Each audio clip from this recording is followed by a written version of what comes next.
Enséñame, Señor, tu palabra cada día, hazme entender tus misterios, tu revelación, porque tus mandamientos hoy son el gozo de mi corazón. Dame, Señor, tu palabra cada día, hazme entender tus misterios, tu revelación, porque tus mandamientos hoy son el gozo de mi corazón. Continuamos hoy estudiando el capítulo 1 del libro de Números, que comenzamos en nuestro programa anterior, y decíamos que Dios había hablado desde el tabernáculo. Hoy en día también hay un edificio especial en el mundo. Este edificio no es en realidad una construcción física, sino un grupo de personas. Es lo que conocemos como la Iglesia. El apóstol Pablo, escribiendo a los Efesios, dice en el capítulo 2, versículos 19 al 21, «Así que ya no sois extranjeros ni advenedizos, sino conciudadanos de los santos y miembros de la familia de Dios, edificados sobre el fundamento de los apóstoles y profetas, siendo la principal piedra del ángulo Jesucristo mismo, en quien todo el edificio bien coordinado va creciendo para ser un templo santo en el Señor». Dijimos también que esta iglesia incluía a las personas que son hechura suya, como lo declara Pablo en el versículo 10 del mismo capítulo 2 de esta carta a los Efesios, cuando dice, «Porque somos hechura suya, creados en Cristo Jesús para buenas obras, las cuales Dios preparó de antemano para que anduviésemos en ellas». Continuamos hoy nuestro estudio del capítulo 1 de Números, leyendo los versículos 2 y 3. «Tomad el censo de toda la congregación de los hijos de Israel por sus familias, por las casas de sus padres, con la cuenta de los nombres, todos los varones por sus cabezas. De 20 años arriba, todos los que pueden salir a la guerra en Israel, los contaréis tú y a Aarón por sus ejércitos». Los hijos de Israel deben ser contados y deben ser contados con el propósito de crear un ejército. Ahora, un ejército es para la guerra. Cuando estaban ellos en la tierra de Egipto, eran esclavos. Dios peleó por ellos. No les pidió que pelearan, pero ahora que han sido traídos de Egipto, que han salido de Egipto al desierto, ellos tienen que pelear contra sus enemigos. Amigo oyente, usted y yo somos creyentes y vivimos en este mundo, y también tenemos enemigos. Y estos enemigos son reales. Y una vez más, permítanos referirnos a la epístola a los Efesios, donde el apóstol Pablo nos habla de la guerra de los creyentes en este mundo de hoy en día. Dice Pablo en el capítulo 6 de la carta a los Efesios, versículos 10 al 12, «Por lo demás, hermanos míos, fortaleceos en el Señor y en el poder de su fuerza. Vestíos de toda la armadura de Dios para que podáis estar firmes contra las acechanzas del diablo, porque no tenemos lucha contra sangre y carne, sino contra principados, contra potestades, contra los gobernadores de las tinieblas de este siglo, contra huestes espirituales de maldad en las regiones celestes». Dios nos ha salvado por su infinita y maravillosa gracia, amigo oyente. Pero usted y yo estamos en un mundo que es perverso y desordenado. Y así como los hijos de Israel en el desierto, estamos nosotros en el desierto de este mundo. El mundo está lleno de pecado y no tiene ningún interés en Dios. Pero Dios nos ha salvado por su maravillosa gracia. Ahora esto nos pone en guerra contra el enemigo. El apóstol Pablo escribió de este asunto en su segunda carta al joven predicador Timoteo en el capítulo 2, versículo 3, donde le dice, «Tú pues sufre penalidades como buen soldado de Jesucristo». Y también en su primera carta a Timoteo, capítulo 6, versículo 12, le dice, «Pelea la buena batalla de la fe, echa mano de la vida eterna, a la cual asimismo fuiste llamado». Esta era la primera vez que los israelitas oyeron de la guerra. En este libro encontraremos guerras, trompetas, batallas y gigantes, y todo lo relacionado con la vida marcial. Y usted y yo, amigo oyente, todavía vivimos en este tipo de mundo, un mundo de lucha hoy en día. Francamente, nos parece algo divertido ese grupo de jóvenes que piensan saberlo todo, por el solo hecho de ser estudiantes de la universidad. pero que realmente tienen una visión bastante limitada. Especialmente hoy en día, cuando la especialización produce un horizonte muy limitado en sus estudios. Y nos preguntamos en cuanto a lo que realmente se enseña hoy en las universidades. Cuando usted y yo estudiábamos, amigo oyente, nos enseñaron algo en cuanto a este mundo y al universo.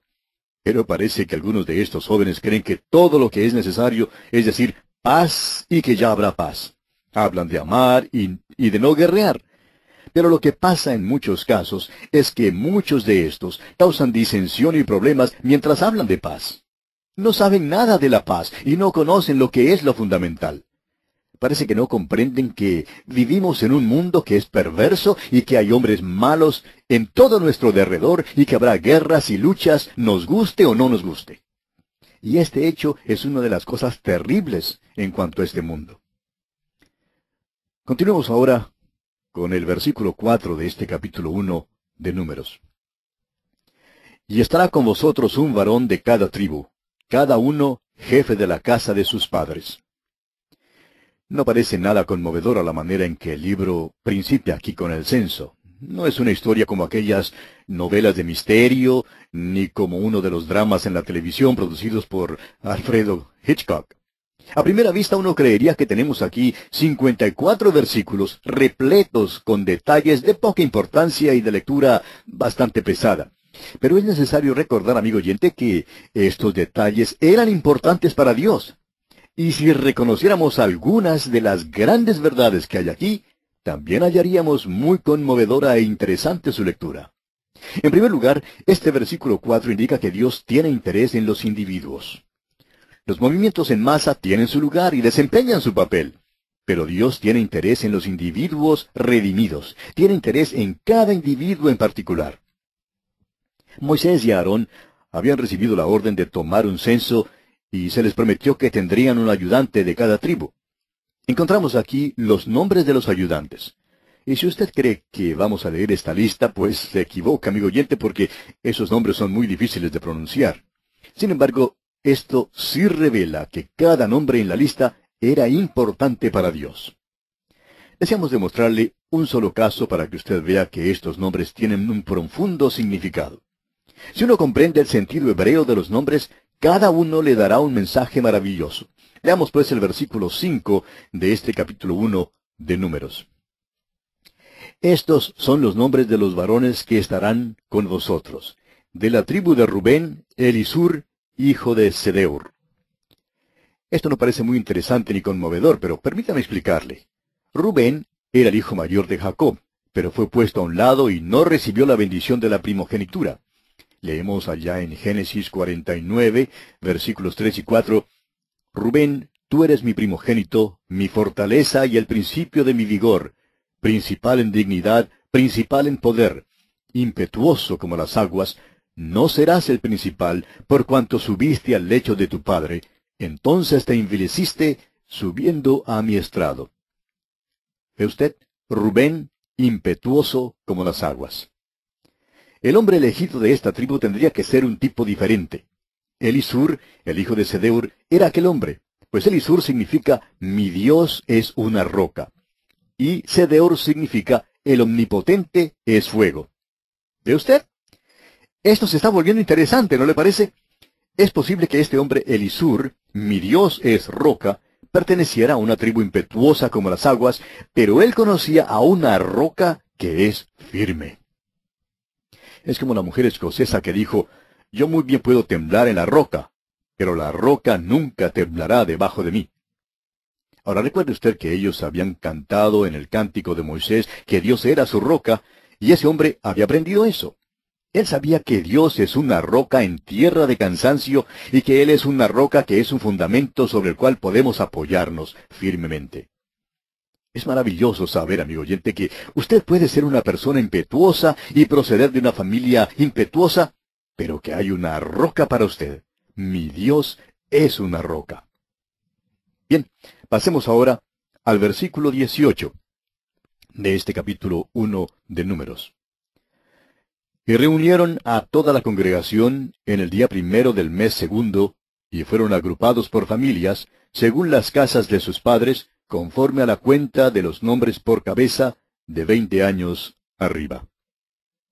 Ahora, ¿por qué era tan importante establecer la genealogía de cada familia? ¿Por qué tienen tanta importancia en la Biblia las genealogías? Bueno, creemos que usted concordará con nosotros en que tienen un propósito triple. Tienen un valor inmediato y directo. En primer lugar, eran interesantes y beneficiosas a los interesados. Es bueno saber algo en cuanto a su linaje.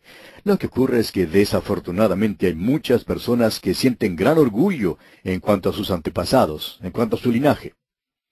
Un joven que le gustaba mucho preguntar en cuanto al árbol genealógico de su familia, un día en una reunión familiar estaba contándoles a los demás acerca de la historia de su familia. Uno de los asistentes le preguntó, dígame, ¿ha hallado usted algún bandido o cuatrero en su familia? Claro está que este joven se sintió apenado y hasta insultado con esta pregunta. Pero así sucede, amigo oyente. Entre nuestros antepasados quizás encontremos algunos pícaros. Somos muchos los que tenemos pícaros en la familia, aunque claro está, solamente nos gusta hablar y acordarnos de los buenos muchachos y muchachas.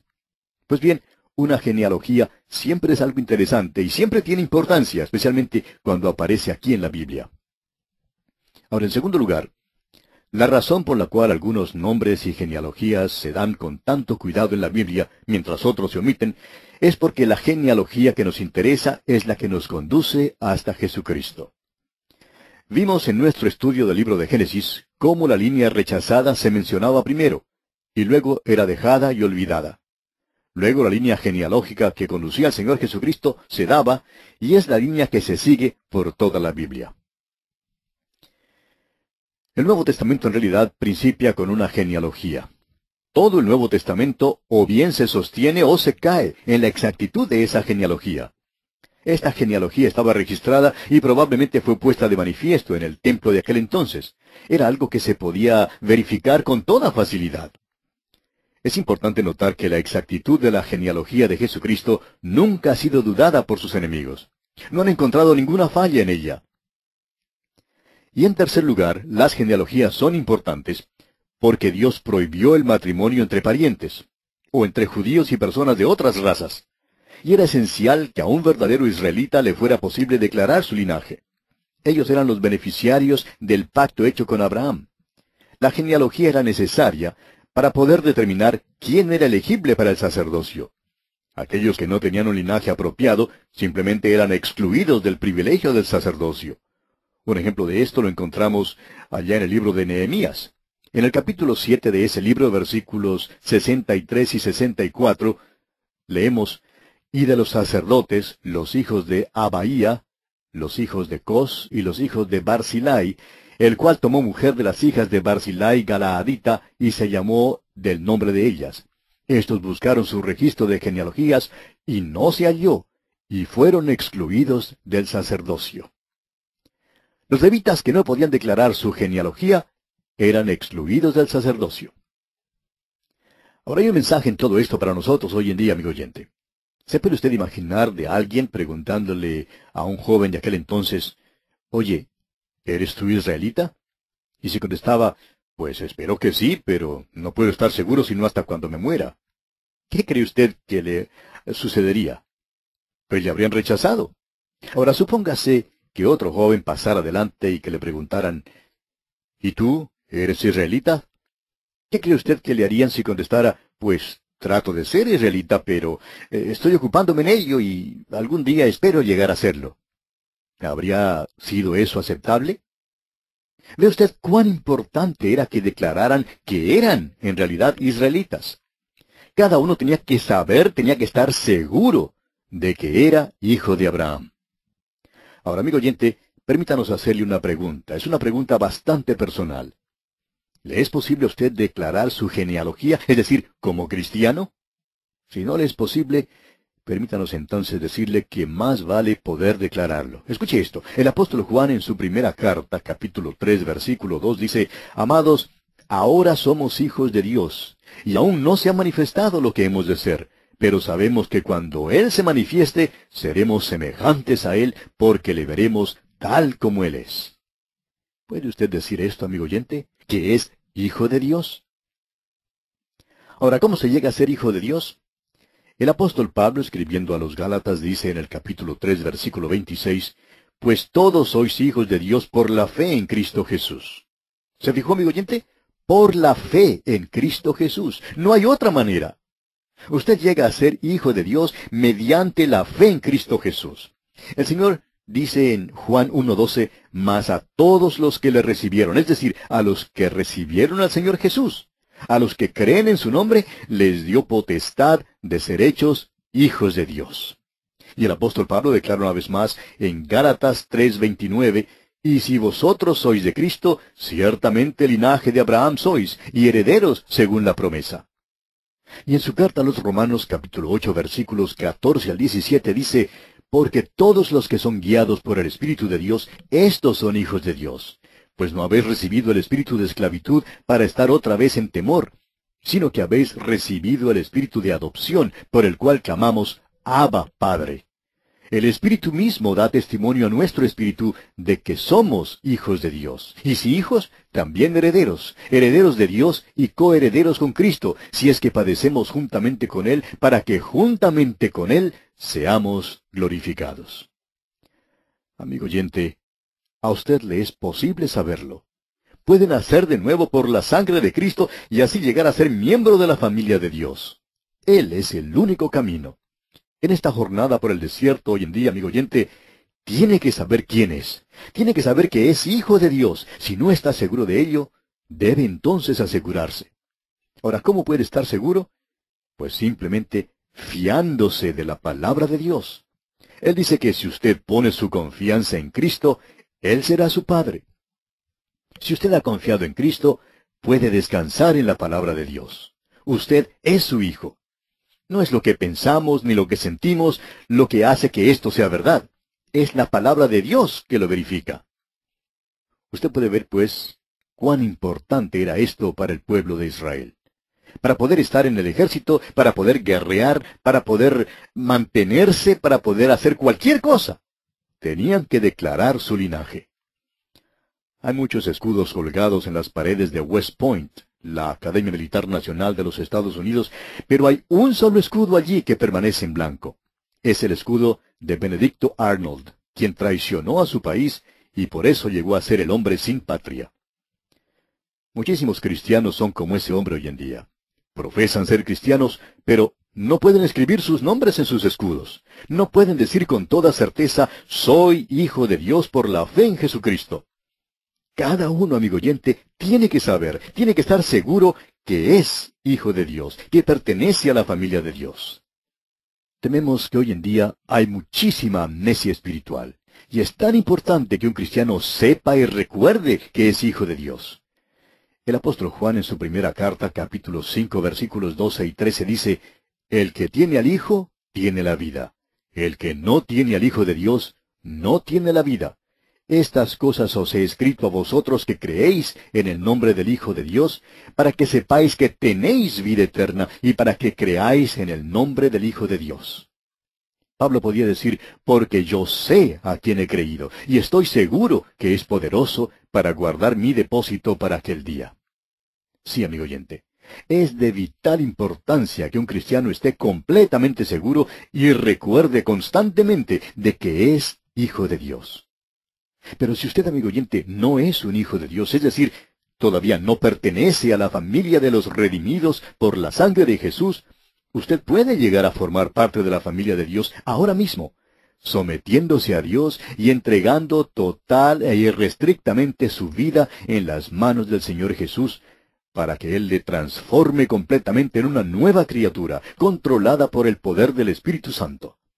Esto es aceptar a Jesucristo como Salvador personal, cuando uno permite que Dios realice en uno mismo la obra de la redención, es decir, cuando ya dejamos de contemplar esta obra de redención en el plano general y permitimos que Dios la aplique al plano íntimo y personal de nuestra propia experiencia. Entonces nacemos de nuevo. Solo así podremos decir por experiencia propia que Jesucristo no solo es el Salvador del mundo, sino además que es mi Salvador personal. Si usted, amigo oyente, acude a Cristo Jesús en este mismo momento, podrá experimentar entonces este nuevo nacimiento que le permitirá ingresar a la familia de Dios. Le exhortamos, pues, a acudir al Señor Jesucristo en esta hora, para que así pueda usted decir con toda certeza, yo soy un hijo de Dios. Dios le ayude a hacerlo. Enséñame, Señor, tu palabra cada día, hazme entender tus misterios, tu revelación, porque tus mandamientos hoy son el gozo de mi corazón.